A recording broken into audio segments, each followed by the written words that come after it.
US President Donald Trump pledged strong protection for immigration and customs enforcement officers and other law enforcement agencies following the fatal shooting of a 37-year-old woman in Minneapolis involving an ICE agent.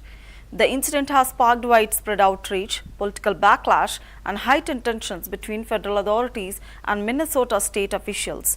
Trump rejected demands for transparency, accused local leaders of corruption, and defended the agent's conduct, despite video evidence and city officials challenging the administration's account.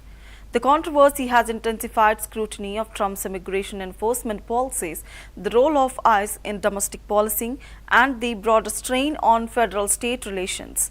The case underscores growing divisions over accountability, law enforcement practices, and immigration policy in the United States.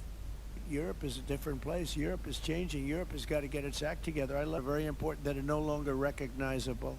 I'm being very nice. I'm being very diplomatic. On Minnesota, the vice president yesterday suggested that Renee Good, who was killed by this ICE officer, was part of a broad left-wing network.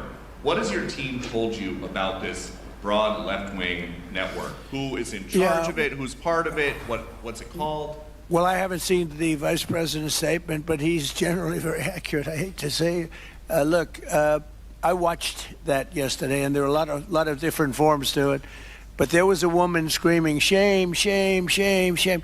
She was a agitator, probably a paid agitator, but in my opinion, she was an agitator, a very high-level agitator, so professional. She wouldn't stop screaming.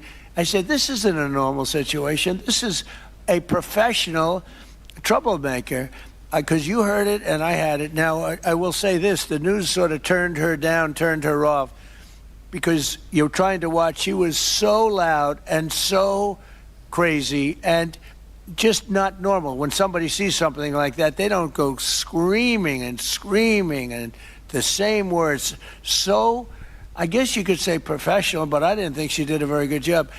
You have agitators, and we will always be protecting ICE, and we're always going to be protecting our Border Patrol and our law enforcement. Yeah.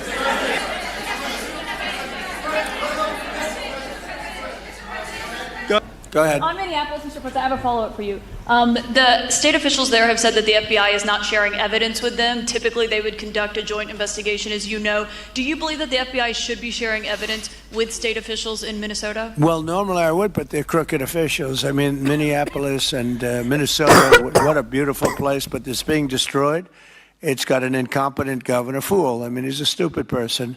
And it looks like the number could be $19 billion stolen from a lot of people, but largely people from Somalia. They buy their vote. They vote in a group. They buy their vote. They sell more Mercedes-Benzes in that area than almost. Can you imagine? You come over with no money, and then shortly thereafter you're driving a Mercedes-Benz. To me, it's almost the same thing. We want stability, but we do want democracy.